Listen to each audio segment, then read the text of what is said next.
Bueno, en primer lugar, agradecer a Javier y a Juanra pues, que hayan contado conmigo y con que esté aquí pues, representada la atención primaria. Me toca hablar del screening diagnóstico del hiperaldosteronismo primario. A ver si se abre. Voy a dar primero unos conceptos generales y luego me voy a centrar en lo que es el cribado, ¿vale? Espero no repetirme porque es verdad que hay cosas que ya se han comentado. ¿Qué es el hiperaldosteronismo primario? Bueno, pues como ya se ha dicho, pues, es un grupo de alteraciones de la glándula suprarrenal en el que se produce un exceso de aldosterona de manera autónoma, es decir, que no se suprime. ¿Y qué es lo que conlleva? Pues a una hipertensión arterial, una retención de sodio, una pérdida urinaria de potasio que puede ir con o sin hipopotasemia y una alcalosis metabólica. Como también se ha dicho ya, pues una causa frecuente tanto de hipertensión arterial secundaria como de hipertensión arterial resistente. Aquí va a comentar un poco la fisiopatología del eje renina-angiotensina-aldosterona, pero igual estáis un poco ya cansados del tema. Entonces me voy a ir a lo que me voy a centrar ya en lo que es la prevalencia, ¿vale? Como ya sabéis, pues es una causa infradiagnosticada de hipertensión arterial secundaria. Estudios más antiguos han grabado una prevalencia de hiperaldosteronismo del menor del 1%, pero esto es porque solo se realizaba cribado en la tríada clásica, es decir, la de hipertensión, hipopotasemia, alcalosis metabólica. Estudios ya más recientes, con cribado extendido, como el estudio PAPI o el estudio PATO, ya hablan de prevalencias en torno al 11,2 y al 5,9 respectivamente. Incluso se habla de prevalencias en torno al 20% en pacientes con hipertensión arterial resistente. ¿Cuáles son las causas? Bueno, también se ha comentado, ¿no? Fundamentalmente son dos: la hiperplasia adrenal bilateral y el adenoma productor de aldosterona. Después también tenemos la hiperplasia adrenal unilateral y luego los hiperaldosteronismos familiares tipo 1, tipo 2, tipo 3 y tipo 4. En cuanto a signos y síntomas, ya se ha dicho por todos lados. El exceso de aldosterona, ¿qué es lo que provoca? Hipertensión, hipopotasemia, alcalosis metabólica. Pero esa es la tríada clásica. De hecho, casi lo más frecuente es que nos encontremos un paciente con una hipertensión y que el potasio esté normal.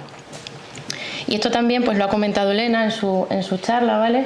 A pesar de que, por ejemplo, en atención primaria quizás no busquemos mucho esta enfermedad, pues tiene una morbimortalidad bastante elevada a nivel cardiovascular. Tiene una mortalidad más alta que un paciente con una hipertensión arterial esencial. Tiene una prevalencia 12 veces más elevada de fibrilación auricular, riesgo aumentado de ictus, de enfermedad coronaria, de insuficiencia cardíaca, de diabetes, de SAOS. O sea que hay que tenerla en cuenta, ¿no? Entonces, con todos estos datos que os acabo de dar, ¿deberíamos realizar cribado sistemático en todos nuestros pacientes hipertensos para detectar hiperaldosteronismo primario? Todos a la vez no. Bueno, aquí tenemos una tabla con muchos estudios, un poco farragosa, que aquí se nos indican qué grupos de riesgo, en qué grupos de riesgo fijarnos y cuáles son los que mayor prevalencia de hiperaldosteronismo encontramos. Como esto es un poco más lioso, lo he querido resumir en esta tabla, guiándome fundamentalmente en la Sociedad Europea de Hipertensión y en la de Endocrinología de Estados Unidos, ¿vale? Por ejemplo, la de Japón nos dice que sí que se ha cribado en todos los pacientes hipertensos, pero es menos factible, ¿no? ¿En qué pacientes nos tendríamos que fijar? Bueno, fundamentalmente pues aquellos que tengan hipertensión arterial grado 2, grado 3 e hipertensión resistente, pues esos que tengan 3 fármacos, uno de ellos un diurético, o aquellos que no se controla la hipertensión, o sea que necesiten controlar la hipertensión con 4 o con más fármacos. Habría que fijarse en aquellos que tengan hipertensión con una edad temprana inferior a 40 años o antecedentes de una enfermedad cerebrovascular anterior a los 40 años. Fijarnos también en hipertensión si cursa con hipopotasemia, si encontramos algún incidentaloma adrenal, y luego hay una discrepancia entre las dos.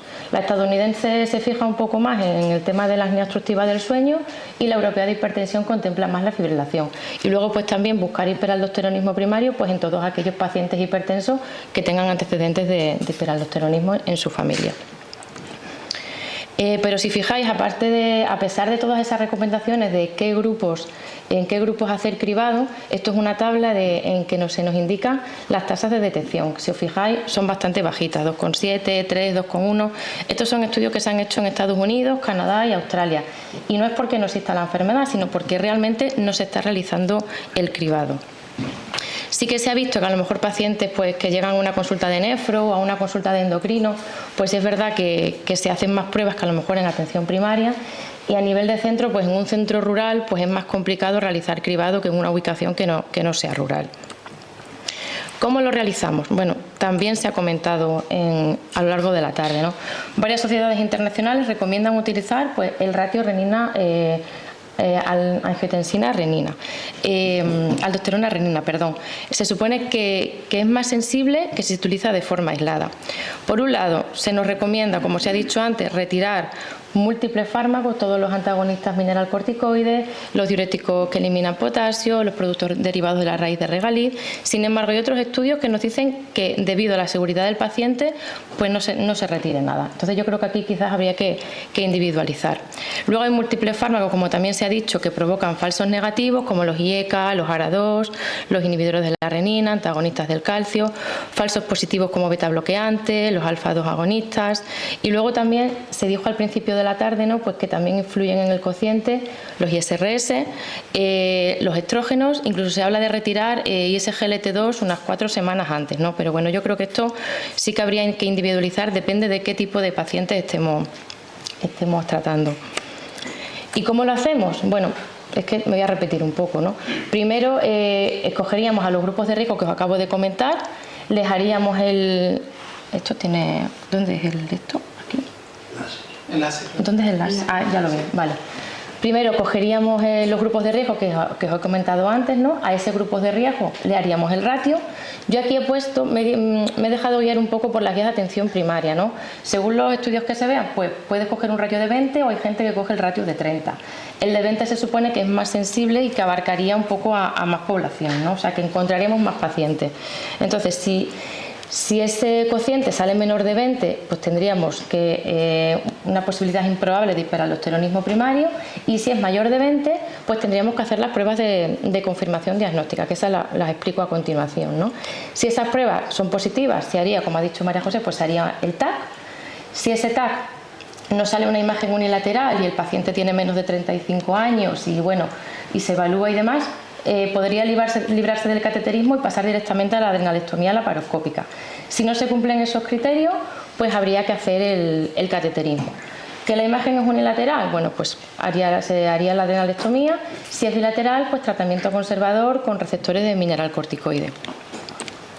¿Cuáles son esas pruebas? Fundamentalmente son 4. Tendríamos la prueba de supresión con fluorocortisona, que yo por lo menos lo que he leído, no sé, los endocrinos, pues cada vez se utiliza menos porque hay que ingresar al paciente, monitorizarlo y bueno, es un poquito complejo. Entonces tendríamos las otras 3, que una sería la sobrecarga oral de sodio. En esta prueba pues habría que garantizar la ingesta de 6 gramos de sodio, controlar la hipertensión y también controlar el potasio y recoger la muestra de orina al 3er y 4.er día. ¿Cuándo sería positivo? Pues cuando la aldostenuria sea superior a 12-14 microgramos en 24 horas. Otra prueba sería la prueba de infusión intravenosa de suero fisiológico, que esa consistiría en administrar 2 litros de sueros en 4 horas después de un ayuno, y a las 4 horas se mide la aldosterona. Si es mayor de 10, pues se confirma el diagnóstico. ¿Qué habría que tener cuidado? Pues pacientes con insuficiencia renal, pacientes con hipertensión severa o arritmia, pues a lo mejor en esos no son candidatos para hacer la prueba.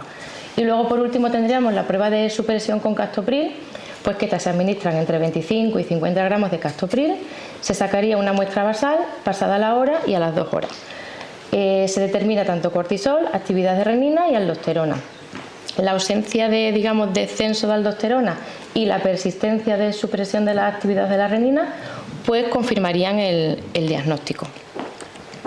¿Cómo tratamos? Bueno, aquí voy a hacerlo un poco por encima porque también se ha comentado un poco, ¿no? Pues la adrenalectomía laparoscópica en casos de enfermedad unilateral.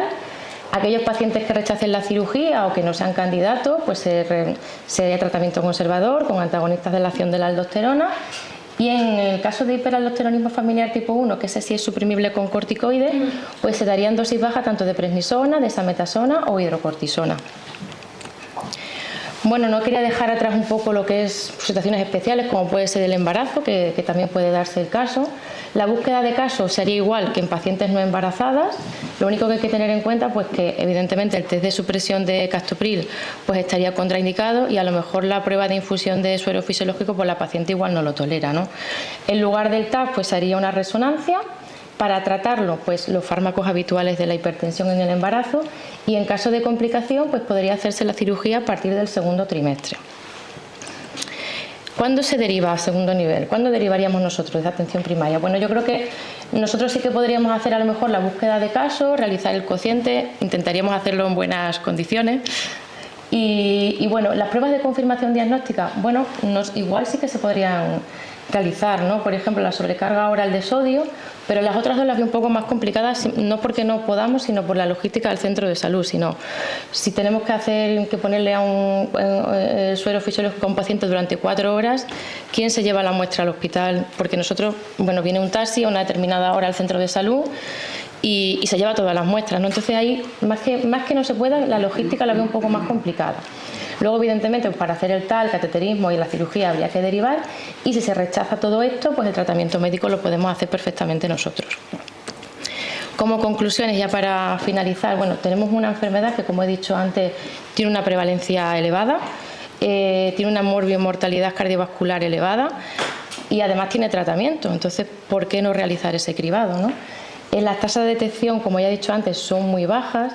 Es verdad que a lo mejor pues, los nefrólogos y los endocrinos sí que realizan más pruebas de cribado, pero en general las tasas absolutas de detección de hiperaldosteronismo pues deberían mejorar, ¿vale? Y eso es todo. Muchas gracias.